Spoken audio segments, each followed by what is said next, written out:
What are the rules when you inherit an IRA from someone that inherited it from someone else? Do you have to cash it all in right away? Can you stretch it? Do you have 10 years? What are the rules? I've got that and more coming up.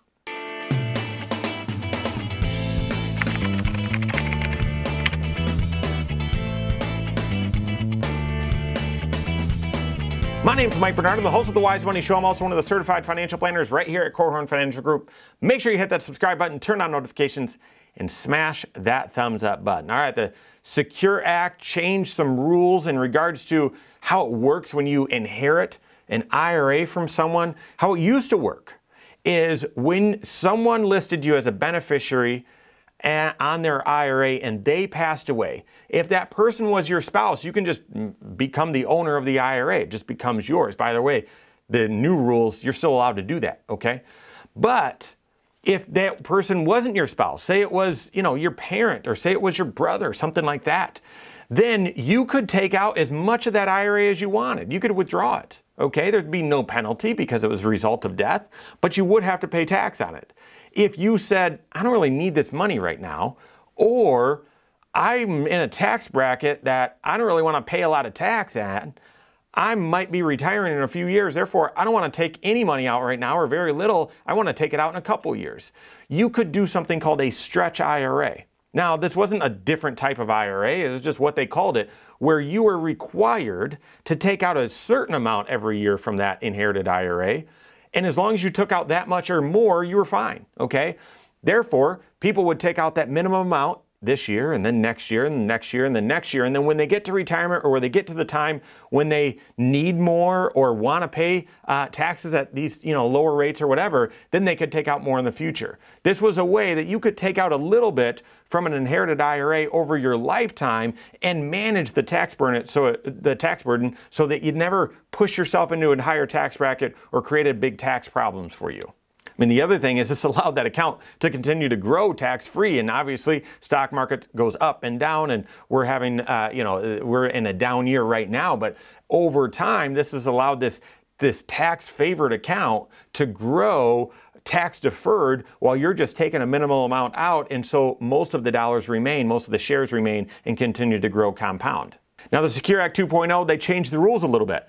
They moved it from a stretch IRA to a 10-year rule. And currently, and I don't know when you're watching this, but the latest that I've heard is the IRS is still trying to determine exactly how they're going to interpret this 10-year rule. Whereas if you were inheriting the dollars from someone that had already started their required minimum distribution, the IRS supposedly is saying, well, you've got to withdraw the entire account within 10 years, but you also need to take a little bit out each and every year because that's what the person was doing when that you inherited the money from. That's still yet to be determined. That seems to be the interpretation the IRS is taking. If the person you're inheriting the dollars from hadn't already begun withdrawing dollars, it hadn't already started their required minimum distribution, then you'd simply just need to withdraw the account and empty it within the 10 years after their death. But we're still waiting to see from the IRS how that's to be treated. Question of today's video, circumstance we just encountered with an individual that we're serving. Say, for example, your uncle passed away in 2015 and your father inherited their IRA, and therefore your father and your uncle, they're not married, so your father needed to start taking money out, and they were stretching it. So they were just taking a minimum amount out each and every year from 2015 when your uncle died until now. And in 2022, your father died. Now you inherit that IRA that originally was your uncle's. Your father has been doing required minimum distributions on. How does it work for you? Does the rule mean that, well, because this was inherited, the original account owner died back when they could stretch that IRA out, and that's what your father was doing? Are you then allowed to continue stretching it out? Or how does or does the game end and you've got to withdraw all the money immediately? How does that work?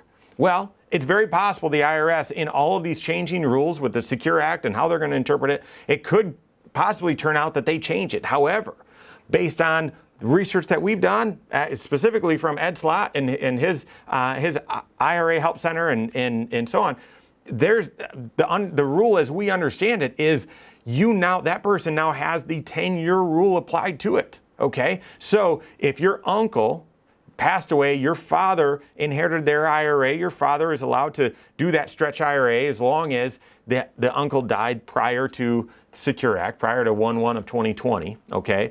If your father then dies and you inherit your uncle's original IRA, you've got 10 years to withdraw that money.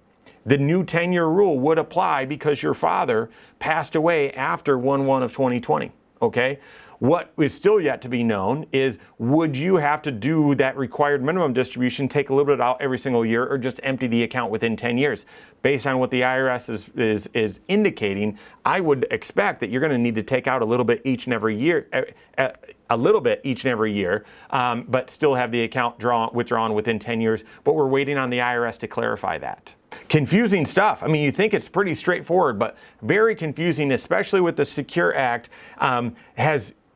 because they've gotten rid of the stretch for most people passing away after 1/1 of 2020, but they didn't get rid of it for everyone. It is very confusing. The IRS is still trying to interpret how they're going to apply the new law. So work with your certified financial planner and your CPA. This, to me, while it is extremely complicated, it just highlights again the need for comprehensive financial planning and proactive tax planning to be a part of it. So make sure that you've got a CFP, make sure they're doing comprehensive financial planning, and make sure tax planning is part of that, where they're collaborating with your CPA. If you don't have a CFP on your team that's doing that, you can contact one on my team. Find us online, Korhorn.com. That's Korhorn with a K, wisemoneyshow.com. You can find us there as well, or give us a call, 574-247-5898. All right, there you have it. Go out and take your next wise step in your financial life.